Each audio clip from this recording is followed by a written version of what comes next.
Une femme enceinte est massacrée dans sa chambre et on lui a volé ses bagues. Sa fille de 2 ans et demi a passé la nuit à côté du corps et le lendemain, elle rejoue la scène avec des poupées. Celui qu'on accuse était à ce moment dans un hôtel à plus de 200 km de là. Images de vidéosurveillance, reçus, carte magnétique. Il a un alibi propre. Le problème, c'est qu'entre ces deux événements, il y a 6 heures. Et dans ces 6 heures, il y a toute la vérité.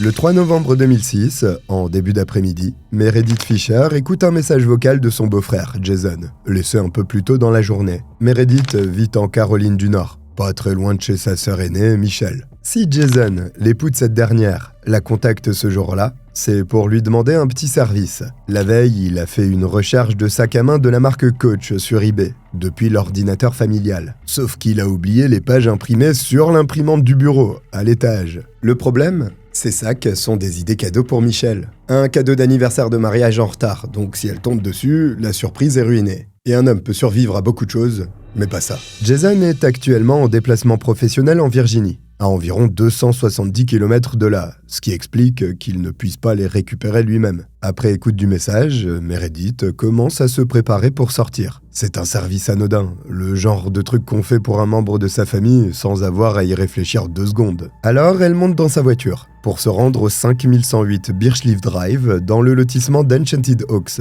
un quartier résidentiel tranquille situé au sud de Raleigh. Quand Meredith arrive chez Michelle et Jason, vers 13h, elle entre par le garage dont la porte est cassée depuis un moment. Puis elle passe par celle de la cuisine qui donne sur la buanderie. Normalement, à cette heure-là, personne ne devrait être à la maison. Et effectivement, tout est silencieux. Jason est en Virginie et Michelle, probablement au travail. Meredith monte à l'étage pour aller récupérer les impressions dans le bureau. Mais en arrivant en haut des escaliers, elle aperçoit une substance rouge sur le sol. Sa première pensée, c'est que Cassidy, la fille de Michelle et Jason, qui n'a que 2 ans et demi, a dû renverser de la peinture ou de la teinture et en mettre partout. Sauf que quand elle tourne la tête vers la gauche, où se trouve la chambre principale, ce qu'elle voit l'affiche sur place. Sa sœur, Michelle, est étendue face contre terre, au pied d'un placard, dans une mare de sang. Il y a du sang sur les murs, le sol et des éclaboussures partout. Meredith est en état de choc. Tandis que son cerveau essaie encore d'assimiler ce qu'elle a devant les yeux, les draps du lit conjugal bougent. Et Cassidy sort de sous les couvertures. L'enfant est en pyjama, sans couche. Elle regarde sa tante, puis lui dit que sa maman a des bobos partout et qu'il lui faut des pansements, ainsi qu'un gant de toilette, ni une ni deux. Meredith attrape Cassidy par le bras, sort de la chambre en courant et appelle le 911. En sanglots au téléphone, elle lâche à l'opératrice qu'elle pense que sa sœur est morte, qu'il y a du sang partout, et que de petites empreintes de pieds ensanglantées quadrillent toute la maison. Ce sont celles de Cassidy. La fillette de 2 ans a visiblement passé un bon moment seule dans cette maison avec le corps de sa mère. Donc elle a marché dans le sang de Michelle avant de se déplacer dans la chambre, dans la salle de bain et sur le palier du 2e étage. D'ailleurs, il y a du sang séché sur ses ongles de pied et le bas de son pyjama. Mais physiquement, Cassidy n'a rien. Et surtout, elle est étonnamment propre. Comme si quelqu'un l'avait brièvement lavée. Un fait d'autant plus surprenant qu'il semble qu'elle se soit vraiment approchée du corps de Michelle. Juste à côté, les enquêteurs retrouvent une poupée posée contre elle. Tout porte à croire que c'est Cassidy qui l'a placée là, dans une tentative désespérée de réconforter sa mère. Quand les secours arrivent, ils confirment que cette dernière est morte depuis plusieurs heures. Son corps est froid, rigide et décoloré. Michelle avait 29 ans et elle était enceinte de 5 mois d'un petit garçon. Donc il n'y a pas une, mais 2 victimes. Un drame qui vient briser une famille et une relation qui avait débuté 6 ans auparavant. Michelle Fisher, de son nom de jeune fille, grandit à Sayville, sur Long Island, dans l'État de New York. Au lycée, elle est co-capitaine de l'équipe de Pom Pom Girls et membre de la National Honor Society, qui regroupe les élèves exemplaires. Son équipe de Pom Pom Girls remporte même le championnat de Long Island. Après le lycée, Michelle quitte New York pour s'inscrire à la NC State University à Raleigh, en Caroline du Nord. À l'origine, elle veut devenir avocate fiscaliste. Une fois à la faculté, elle intègre la sororité Alpha Delta Pi et s'implique dans la vie du campus. D'ailleurs, c'est à cette période, en 1997, qu'elle rencontre celui qui deviendra son époux, Jason Young. Le couple se marie en octobre 2003 et leur fille Cassidy voit le jour quelques mois plus tard, au printemps 2004. Avant son décès, Michelle est analyste financière dans le département fiscal de Progress Energy, une grande entreprise du secteur de l'énergie basée à Raleigh. À l'été 2006, Jason avait obtenu un nouveau poste de commercial, mieux rémunéré, dans une entreprise de logiciels de dossiers médicaux. Deux carrières qui font rêver les open space. Ce changement d'emploi avait permis à Michelle d'envisager de passer à temps partiel pour pouvoir profiter de sa seconde grossesse. Les Young avaient donc tout ce que beaucoup désirent. Une maison dans un quartier où il fait bon vivre, une situation financière stable, un premier enfant en bonne santé et un deuxième en route. Le rêve américain version Caroline du Nord, qui a malheureusement tourné court pour se transformer en tragédie. Parler de tragédie, c'est un euphémisme dans ce cas, parce que les résultats de l'autopsie du corps de Michelle révèlent qu'elle a vécu un véritable calvaire avant de s'éteindre. Elle a été frappée au moins 30 fois à la tête avec un objet contondant lourd, doté d'une surface arrondie, qui a provoqué des fractures crâniennes en forme de croissant. 13 lacérations sont également visibles à l'arrière de son crâne. Son cerveau présente des hémorragies. Sa mâchoire est cassée. Plusieurs de ses dents sont arrachées et ses lèvres sont tuméfiées. Michelle a aussi été étranglée. En revanche, l'expertise médico-légale n'a révélé aucune trace d'agression sexuelle. Il semble qu'elle se soit chèrement battue pour défendre sa vie, parce qu'une mèche de cheveux est encore dans l'une de ses mains ensanglantées. Sachant qu'on peut d'ores et déjà éliminer la piste d'un crime sexuel, pourquoi user d'une telle violence sur une femme enceinte? C'est ce que les enquêteurs vont essayer de comprendre en examinant la scène de crime, qui va rapidement leur révéler des informations capitales. Pour comprendre ce qui s'est passé dans cette maison de l'horreur, il faut d'abord interpréter ce que la scène de crime montre, et ensuite écouter ce qu'elle ne dit pas. Parce que dans cette affaire, les silences sont aussi éloquents que les indices. La veille du meurtre, le 2 novembre 2006, Michelle passe la soirée avec son amie Shelly Shad, une ancienne sœur de sororité qu'elle connaît depuis l'université. Shelly arrive vers 18h30. Jason est encore là quand elle entre dans la maison, et les filles lui proposent de rester manger avec elle. Mais il décline. Il explique qu'il compte s'arrêter dans un Cracker Barrel à Greensboro, en route vers la Virginie, où il a une réunion commerciale le lendemain matin à 10h. Jason s'en va environ 1 heure plus tard, après avoir fait un bref câlin à Michelle. Tout de suite après le départ de son mari, elle donne le bain à Cassidy, lui met sa couche et lui enfile son pyjama rose en polaire pour la mettre au lit. Une fois entre adultes, les deux amis s'installent devant Grey's Anatomy. Vers 22h30, Shelly se lève pour partir. Mais quelque chose d'étrange se produit. Elle ressent un malaise diffus, comme une impression que la maison est observée. Elle sait pas d'où ça vient, mais c'est suffisamment fort pour qu'elle demande à Michelle de la raccompagner jusqu'à sa voiture. Sa copine accepte et la serre dans ses bras. Puis Shelly s'en va, sans savoir qu'elle est la dernière personne à voir Michelle vivante. En dehors de son meurtrier en tout cas. Entre 3h30 et 4h du matin, une livreuse de journaux passe devant la maison des Young. Elle note que plusieurs lumières sont allumées, à l'intérieur comme à l'extérieur, et qu'un SUV est garé dans l'allée juste devant la maison. Après ça, plus rien. En tout cas, jusqu'à l'arrivée de Meredith, 9 heures plus tard. Qu'est-ce qu'il s'est passé dans ce laps de temps? Pour le savoir, les enquêteurs examinent la scène de crime, et plusieurs choses leur sautent rapidement aux yeux. D'abord, il n'y a aucun signe d'effraction. Aucune porte n'a été forcée, il n'y a pas de fenêtre brisée, et toutes les serrures sont intactes. La porte arrière de la maison est non verrouillée. Quant à celle qui sépare le garage de la cuisine, elle est de toute façon toujours ouverte. C'est une habitude chez les Young. Au rez-de-chaussée, rien n'a été fouillé ou saccagé. Le crime a eu lieu à l'étage, dans la chambre principale, et sa violence a été extrême. Le tueur a continué à frapper Michelle bien après qu'elle a perdu connaissance. Apparemment, l'agresseur ne s'est arrêté que lorsqu'il n'a plus la force physique nécessaire pour porter un coup supplémentaire. Un déchaînement de rage pur. Malgré des recherches poussées, l'arme du crime demeure introuvable. Il en est de même pour la bague de fiançailles et l'alliance de Michelle, arrachée de ses doigts. À en croire Meredith, sa sœur ne possédait pas beaucoup de bijoux de valeur. Mais ces deux bagues-là, elle ne les quittait jamais. Si elles ne sont pas dans la maison, c'est donc forcément le meurtrier qui les a emportées. Les tiroirs de son coffret à bijoux ont été retirés et posés à côté. Mais à part ça, rien d'autre ne manque à l'intérieur. En réalité, ce meurtre a l'air assez personnel. La question se pose alors immédiatement. Est-ce vraiment un vol qui a mal tourné?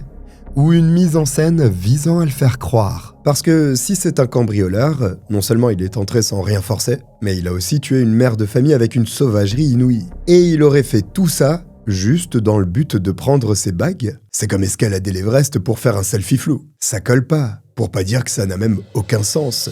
Des empreintes de chaussures ensanglantées sont retrouvées sur les oreillers décoratifs près du corps de Michel. Les experts identifient 2 types de semelles distinctes. La première correspond à des chaussures de taille 46, compatibles avec le modèle Hush Puppies Orbital, un soulier en cuir sans lacets, vendu exclusivement chez DSW Shoe Warehouse. Le deuxième correspond à des chaussures de sport de taille 43, compatibles avec un modèle Franklin. 3 empreintes digitales sont retrouvées sur les impressions eBay laissées sur l'imprimante. Une seule appartient à Jason.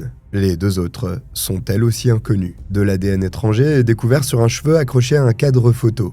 Et celui de 2 hommes non identifiés est présent sur 2 mégots trouvés sur la propriété. Une analyse ADN révèle également 4 marqueurs qui n'appartiennent ni à Jason ni à Michel sur le coffret à bijoux dont les tiroirs ont été retirés. De même, la mèche de cheveux qu'il y avait dans sa main n'appartient à aucun criminel connu. En résumé, il y a des preuves matérielles partout sur la scène de crime, mais aucune ne permet d'isoler un suspect. Ce genre de faisceau d'indices pointe bien évidemment vers une intrusion. Sauf qu'il y a aussi plusieurs éléments que les enquêteurs ne peuvent pas ignorer. À commencer par la présence de sang de Michel sur la poignée de la porte qui relie la cuisine au garage. Ça veut dire que la personne qui l'a tué l'a touché, afin de sortir par là. Dehors, dans le jardin, les enquêteurs remarquent d'ailleurs un tuyau d'arrosage qui coule encore, comme si quelqu'un s'en était récemment servi pour se rincer. Avouez qu'on imagine mal un cambrioleur se dire « Attends, je me rince vite fait ». Et puis, il y a un dernier détail, le plus troublant de tous. Dans la chambre de Cassidy, sur une étagère, les enquêteurs trouvent un flacon de Tylenol Cold pour adultes, un médicament contre le rhume connu pour provoquer de la somnolence. À côté, un flacon de compte-gouttes avec des traces de liquide à l'intérieur et l'ADN de Cassidy dessus. Le Tylenol, c'est déjà bizarre, mais c'est pas tout. À côté du flacon, il y a aussi du Pankow PD, qui vaut mieux prononcer en anglais. C'est un médicament contre la toux délivré sur ordonnance qui provoque lui aussi de la somnolence. Pour les enquêteurs, ça paraît évident que quelqu'un a administré un sédatif à Cassidy avant de tuer Michel. Une personne qui connaissait la maison, l'enfant, et savait où trouver ses médicaments. Quelqu'un qui a tenu à s'assurer que la fillette dormirait pendant qu'il allait commettre le crime. Point encore plus étrange, l'individu qui a tué sa mère a pris le soin de laver sommairement Cassidy avant de quitter les lieux. Le problème, c'est que son plan d'ensemble n'a pas vraiment fonctionné, parce que la fillette semble s'être réveillée et avoir vu des choses. Quelques jours après les meurtres, elle retourne à la crèche.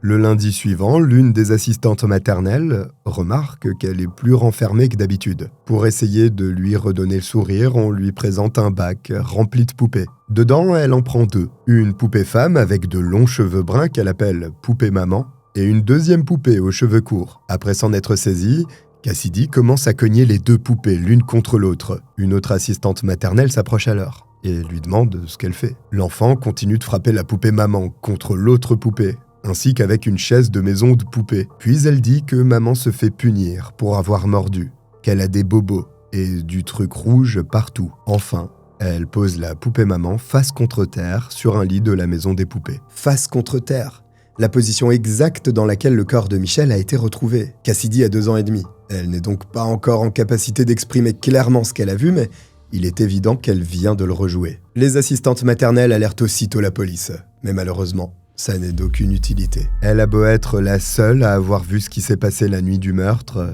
une enfant si jeune ne peut pas être considérée comme un témoin fiable. Résultat, à peine commencé, l'enquête piétine déjà. Les enquêteurs se tournent alors vers l'entourage de Michel, sans savoir que c'est justement cette initiative qui va leur permettre d'avancer dans leurs investigations. Comme vous le savez déjà très bien, il faut pas se fier aux apparences, sauf si vous voulez vous faire arnaquer ou mourir. Parce que si on a l'impression que Jason et Michelle Young avaient tout du couple parfait, leurs amis proches décrivent une dynamique qui a été compliquée dès le départ. Quand ils se rencontrent en 1997, Jason est assistant résident dans l'immeuble universitaire au sein duquel Michel vit pendant sa première année. Ils font connaissance dans un bar étudiant du coin, quand la jeune femme l'attrape par le bras et le tire sur la piste de danse. Ils se mettent en couple en 2001, sauf que s'ils partent bel et bien sur quelque chose de durable, leurs objectifs ne sont pas du tout les mêmes. Michel veut une vie rangée, assez classique. et s'imagine déjà dans une maison avec jardin où elle élèvera plusieurs enfants. Jason, quant à lui, tient surtout à garder sa liberté. Il aime faire des soirées, les week-ends entre potes et les matchs de football qu'il peut regarder en buvant des bières tranquillement. Bon, et ils sont totalement à l'opposé l'un de l'autre sur ce point. Et apparemment ça se voit, puisque quand Michelle tombe enceinte, tous les amis du couple supposent que c'est la seule raison pour laquelle ils se marient en 2003. 5 mois après leur union, au printemps 2004, Cassidy vient au monde. L'année suivante, le couple achète sa maison pour 379 000 $. En gros, vu de l'extérieur, tout va bien. Mais derrière les portes fermées, c'est une autre histoire. Malheureusement, c'est souvent ce qui me donne du boulot. Meredith, la sœur de Michelle, vit un temps avec elle et Jason pour aider à s'occuper de Cassidy, pendant qu'ils travaillent tous les deux. Et ce qu'elle voit ne la rassure pas du tout. Jason et Michelle n'hésitent pas à se hurler régulièrement dessus, en privé comme en public, que ce soit devant leurs amis, des membres de leur famille ou même des inconnus. Personne ne peut louper les conséquences de leur mésentente. Meredith dit sans détour qu'elle se souvient de plus de disputes que de moments où ils étaient complices. Quand elle est chez eux, elle sert souvent de médiatrice, asseyant Michelle et Jason face à face pour les pousser à communiquer de façon plus posée. À chaque accrochage, ils se font systématiquement la tête après. Et pas 1 heure ou 2, pendant des jours entiers. Les jeunes parents semblent être incompatibles, au point de s'empoisonner mutuellement l'existence. En voyant que rien ne marche, Meredith conseille à Michelle de quitter Jason. Mais elle ne le fait pas. 2 jours avant sa mort, le 1er novembre 2006, elle confie à sa sœur qu'elle s'est encore disputée avec Jason. Cette fois, il lui a jeté la télécommande dessus. Et depuis, il ne lui adresse plus la parole. Des tensions qui ont plusieurs sources. D'abord, il y a la belle-mère de Jason, Linda Fisher.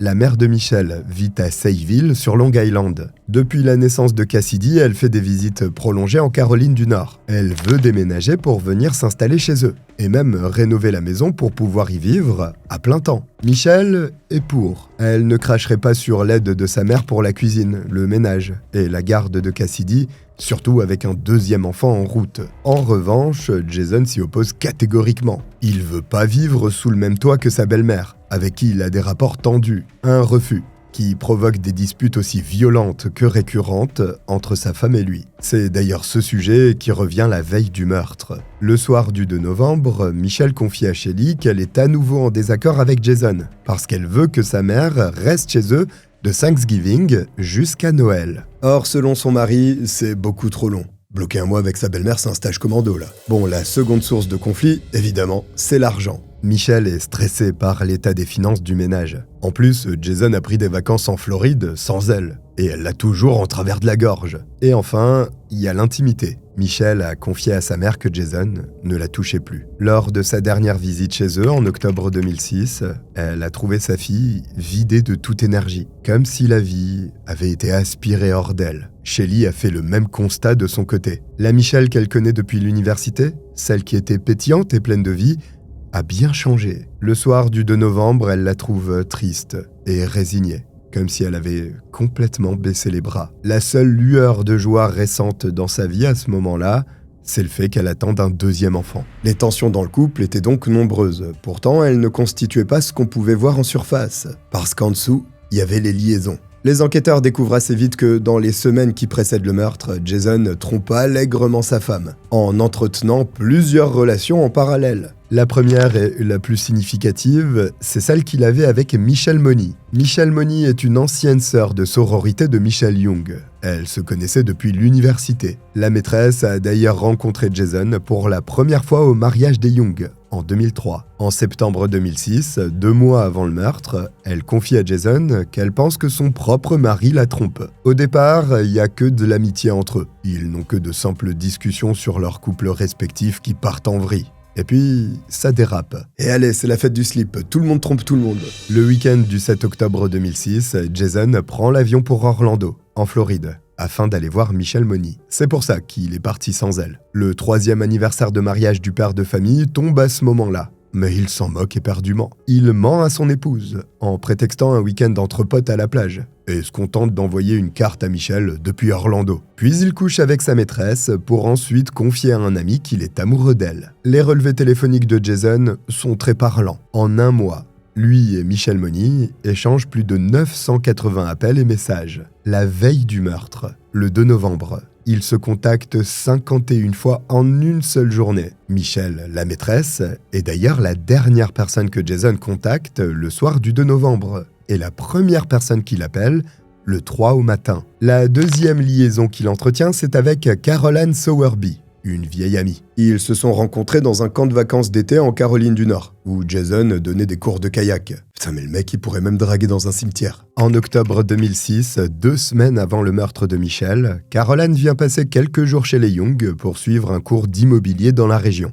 Quand elle arrive, la femme de Jason est en déplacement professionnel. Le deuxième soir, il boit des verres avec Caroline et finit par coucher avec elle sur le canapé du salon, pendant que Cassidy dort à l'étage. Et puis, il y a la troisième femme, Geneviève Cargill. Attention, il y a un R. Une rencontre qui n'est pas récente, vu que c'est l'ex-fiancée de Jason, celle avec qui il était avant de se mettre avec Michelle. Ils sont sortis ensemble à la fin de l'année 1990, jusqu'à envisager de se marier, avant de se séparer pour des raisons qui vont peut-être vous rappeler quelque chose. Un jour de 1999, Jason et Geneviève assistent à un mariage au Texas, et monsieur se lâche sur l'alcool. Beaucoup trop. Sa fiancée lui fait donc une remarque, parce qu'elle sait que quand il boit, ça finit toujours mal pour elle. Oui, mais Jason ne supporte pas être sermonné, et explose de rage. Il veut alors récupérer la bague de fiançailles de Geneviève, et il veut le faire maintenant. Le souci, c'est que la bague est trop petite pour le doigt de la jeune femme, et qu'elle ne parvient pas à l'enlever.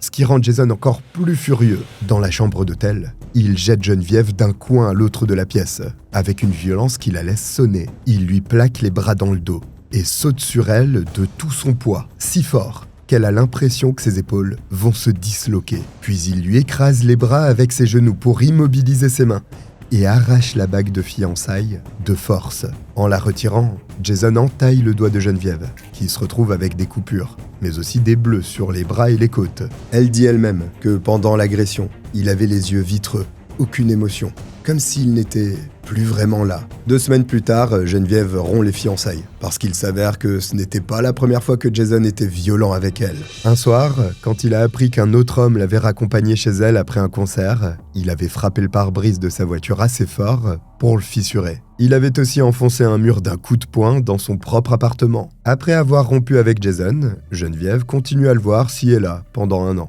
avant de quitter la Caroline du Nord pour de bon. Elle coupe tous les ponts avec son ex et bloque même ses emails. Elle n'a plus de nouvelles de lui pendant des années, jusqu'au 12 septembre 2006, 7 semaines avant le meurtre de Michelle. Ce jour-là, Jason lui envoie un email sur son ancienne adresse professionnelle pour lui déclarer son amour. Un message qu'elle ne verra que bien après. Le parallèle entre la bague enlevée de force à Geneviève et celles qui ont été arrachées à Michelle est assez saisissant. Bon, je pense qu'à ce stade de la vidéo, vous l'avez compris, sinon c'est que vous êtes sûrement très mauvais au Cluedo, mais Jason est devenu le principal suspect dans l'enquête concernant le meurtre de sa femme.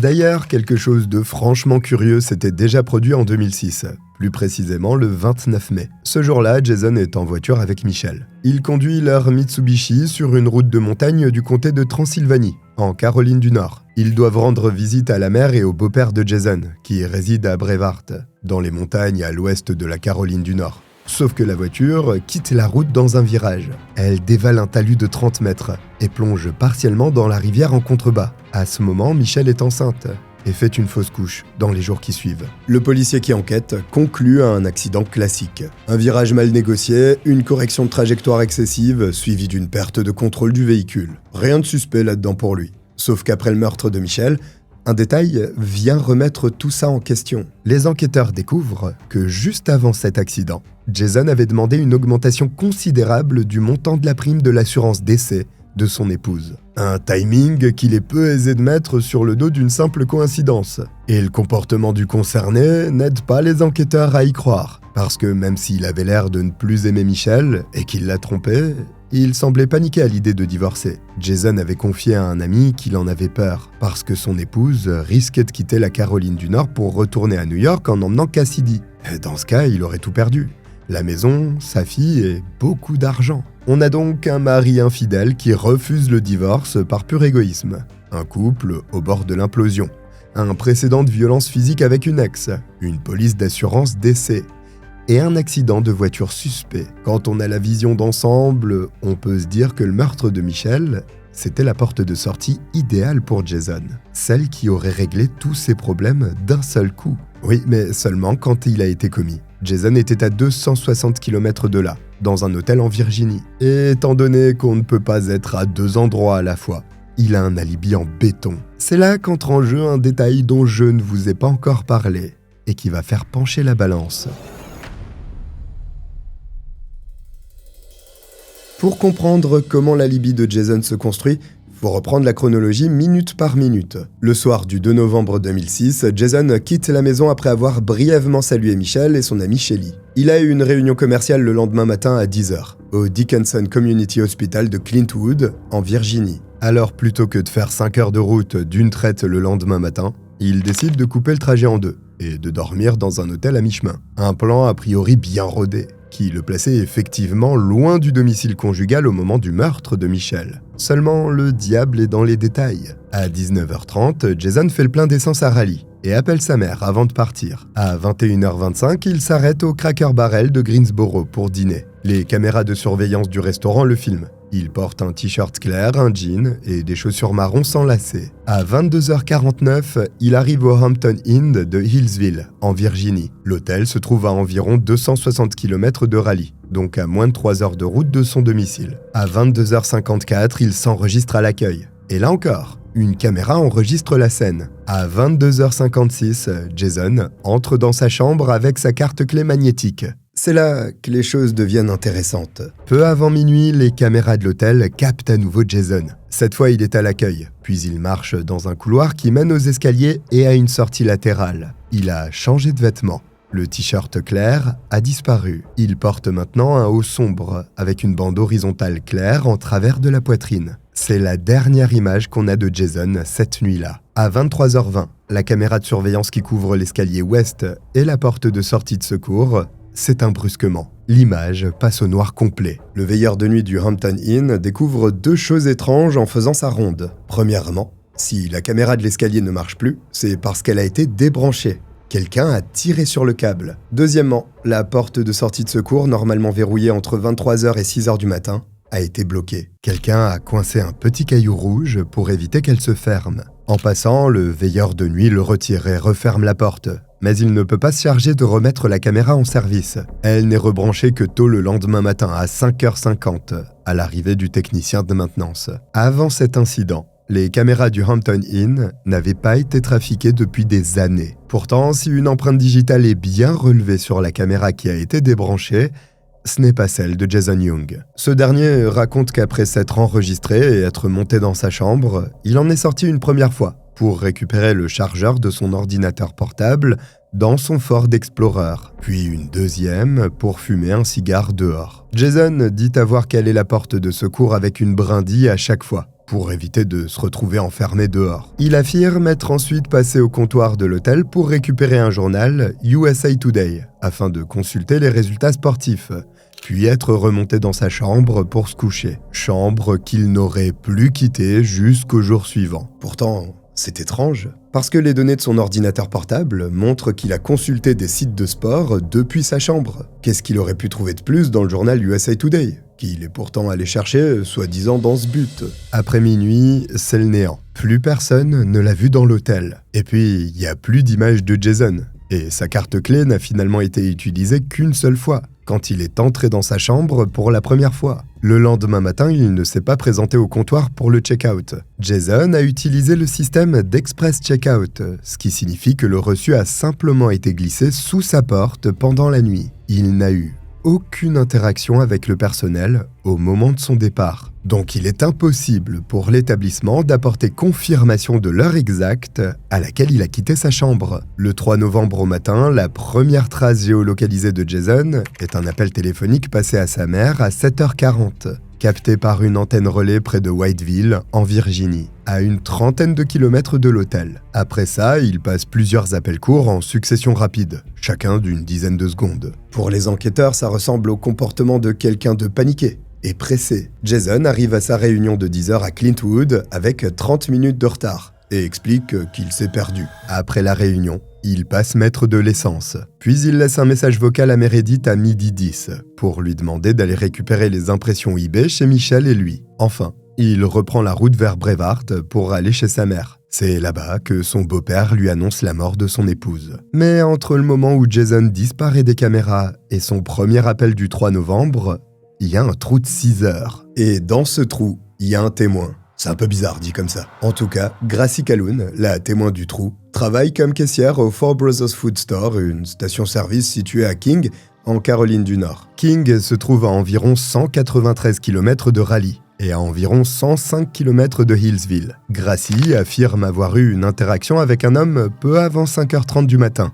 Le 3 novembre, un type arrivait dans un SUV blanc, ce qui n'est pas sans rappeler que Jason conduit un Ford Explorer, et qu'une livreuse de journaux a vu un SUV garé devant chez les Young entre 3h30 et 4h du matin. Pour en revenir à l'histoire de la station-service, l'individu veut de l'essence, mais le système demande à ce qu'il présente sa pièce d'identité avant de pouvoir payer par carte. Il entre alors dans la station, furieux, jette un billet de 20 $ sur le comptoir en pestant, met 15 $ d'essence et repart sans récupérer sa monnaie. Les registres de la station confirment un achat de 15 $, réglé en espèces, à 5h27. Quand la police montre une photo de Jason à Gracie 3 jours plus tard, elle l'identifie immédiatement. L'ennui, c'est que son témoignage est fragile, parce qu'elle souffre de séquelles cérébrales liées à un accident d'enfance. D'ailleurs, elle touche une pension d'invalidité pour des problèmes de mémoire. Et justement, quand on lui demande de décrire physiquement l'individu qu'elle a vu, elle dit qu'il était petit et chauve, ce que Jason n'est pas. Problème, la station n'a pas de caméra de surveillance. Il est donc impossible de confirmer que c'était bien lui qu'elle a vu ce matin-là. Mais si Gracie dit vrai, ça veut dire qu'à 5h27 du matin, Jason se trouvait à King, en Caroline du Nord, et non dans sa chambre d'hôtel. Après avoir recueilli toutes ces informations, les enquêteurs peuvent établir un possible scénario. Selon leur version, Jason s'enregistre au Hampton Inn à 22h54, puis entre dans sa chambre 2 minutes plus tard, à 22h56. Vers 23h, il redescend et repère la caméra de l'escalier ouest. Il la débranche aux alentours de 23h20, avant de caler la porte de sortie de secours avec un caillou, pour l'emprunter après minuit sans avoir à utiliser sa carte clé magnétique. Ensuite, Jason conduit environ 2h45 jusqu'à Raleigh. Il arrive chez lui au milieu de la nuit, donne un somnifère à Cassidy et tue Michelle sauvagement. Après ça, il sort par la porte de la cuisine qui donne sur le garage pour se rincer avec le tuyau d'arrosage dans le jardin, ce qui expliquerait le sang sur la poignée. Enfin, il reprend la route pour se rendre en Virginie. Peu avant 5h30, il s'arrête pour prendre de l'essence à King. Il est stressé, agressif et pressé. Jason repart, il retourne au Hampton Inn, récupère le reçu glissé sous sa porte et reprend la route vers Clintwood pour sa réunion. Fourchette totale, environ 6 heures, pour un aller-retour de 520 km, un meurtre et un plein d'essence. C'est serré comme le RERB à 7h du mat', mais les enquêteurs font plusieurs essais. Et ça passe. Et si la liste est déjà conséquente, ce ne sont pas les seules choses qui pointent vers Jason. Vous vous souvenez du Pankow PD, l'un des médicaments qui a peut-être servi à endormir Cassidy ? Il est fabriqué par l'entreprise pharmaceutique qui employait Jason comme représentant commercial avant qu'il ne change de poste. Il a également acheté une paire de Hush Puppies Orbital taille 46 chez DSW.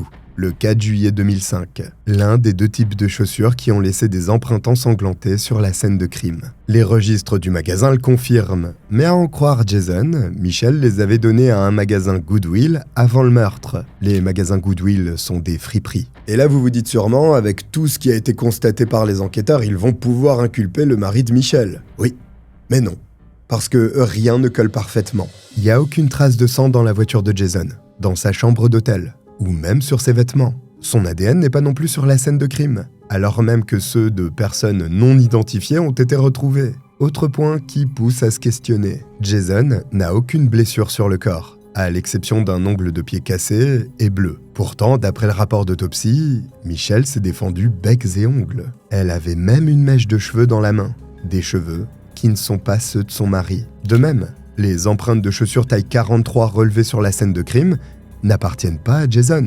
Les enquêteurs ont une théorie qui tient parfaitement debout sur le papier, mais pas la moindre preuve physique qui puisse la corroborer. Et étant donné que Jason ne parle pas, aucune inculpation n'est possible. Alors, est-ce qu'il va s'en sortir ? C'est pas sûr, parce qu'il y a un objet qui contient pas mal d'informations. L'analyse médico-légale de l'ordinateur familial des Young révèle quelque chose qui fait froid dans le dos. À une date indéterminée avant le meurtre, quelqu'un a effectué une série de recherches internet depuis ce PC. Les termes qui ont été saisis sont les suivants. Comment rendre quelqu'un inconscient d'un coup à la tête ? Comment un traumatisme crânien provoque une perte de connaissance ? Comment un coup à la tête met quelqu'un KO ? Traumatisme crânien. Et enfin, divorce. Mis bout à bout, ces termes de recherche dessinent le portrait d'une personne cherchant à en neutraliser une autre en la frappant à la tête, tout en pensant à mettre un terme à son mariage. Étant donné que Michelle est morte de coups répétés à la tête et que ça n'allait pas du tout dans le couple Young, les coïncidences commencent à être grosses comme un éléphant au milieu de la pièce. Mais là encore, Jason a une explication. Il soutient qu'au début de l'année 2006, il a été le premier à arriver sur les lieux d'un accident de voiture. Un homme était blessé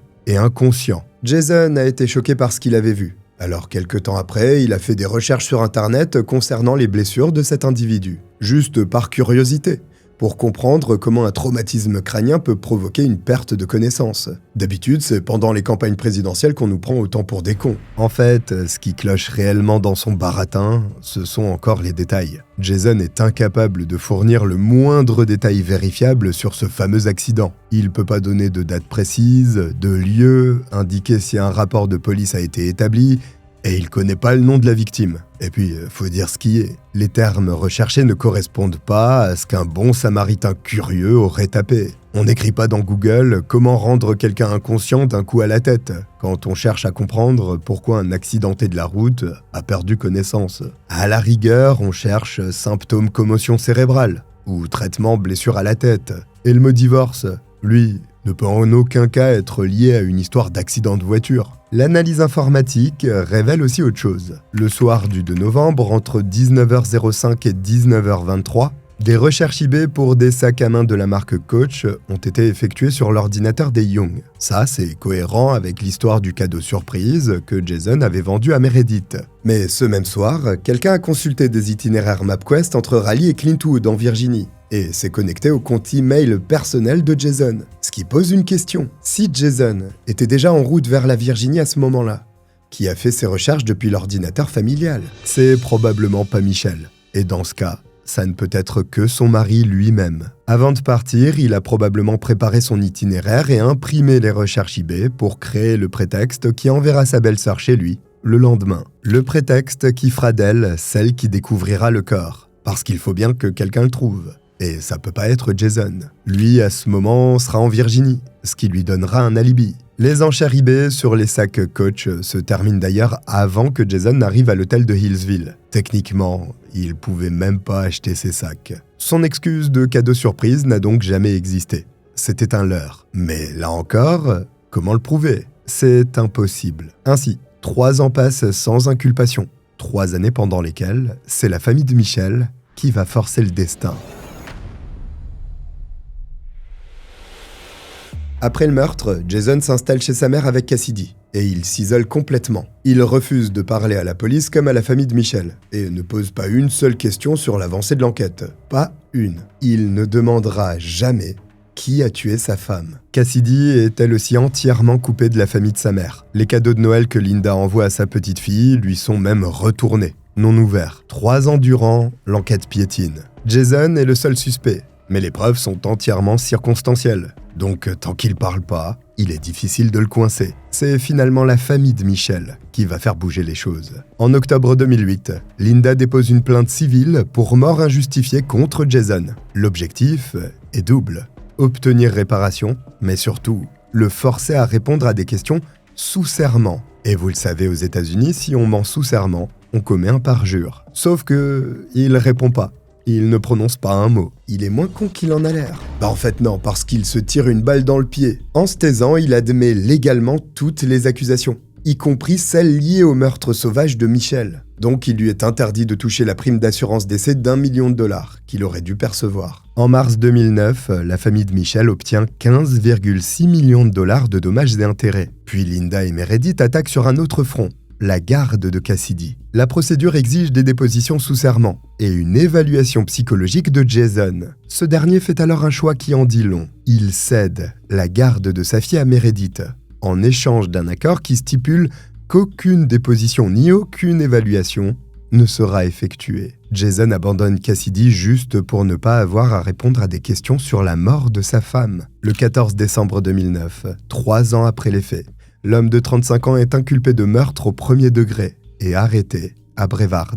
Évidemment, il plaide non coupable. Le premier procès s'ouvre donc en juin 2011. Étonnamment, Jason prend la décision risquée de témoigner. Il admet avoir été un mauvais mari, mais nie tout le reste en bloc. Après 3 jours de délibération, le jury est dans l'impasse. 8 voix pour l'acquittement, 4 pour la condamnation. Le procès est donc annulé, et dans l'attente du prochain, Jason est libéré sous caution. Le deuxième procès s'ouvre en février 2012. Cette fois, l'accusation introduit les documents du procès civil et la plainte pour la garde de Cassidy. Le jury apprend que Jason a préféré être déclaré coupable par défaut au civil, mais aussi abandonner sa fille, plutôt que de répondre à la moindre question sur le meurtre. Cette fois, il décide de ne pas prendre la parole, mais son témoignage du premier procès est diffusé, et chaque incohérence qu'il contient est dûment soulignée. Le jury délibère durant près de 10 heures, puis déclare l'accusé coupable du meurtre de Michelle. Jason Young est donc condamné à la prison à vie sans possibilité de libération conditionnelle. Les jurés disent que ce qui les a convaincus, ce n'est pas une seule preuve, mais l'accumulation de celle-ci. En avril 2014, la Cour d'appel annule la condamnation et ordonne un 3e procès, estimant que les preuves du procès civil n'auraient pas dû être admises. Mais en août 2015, la Cour suprême de Caroline du Nord renverse cette décision. La condamnation est maintenue. Et en 2018, un dernier appel est rejeté. Aujourd'hui, Jason Young a 52 ans. Il est détenu à l'établissement correctionnel de Piedmont à Salisbury en Caroline du Nord, où il passera le reste de sa vie. Cassidy est élevée par sa tante Meredith et entourée par la famille Fisher.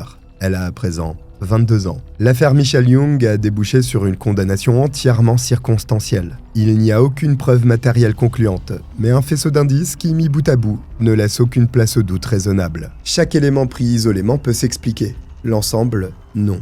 Et ça devrait vous rappeler une affaire folle et surtout française que je vous avais racontée. Je parle évidemment de l'affaire Delphine Jubilard. On est arrivé au bout de cette affaire criminelle, un grand merci de m'avoir suivi jusqu'au bout. Je vous dis à très vite. Bye.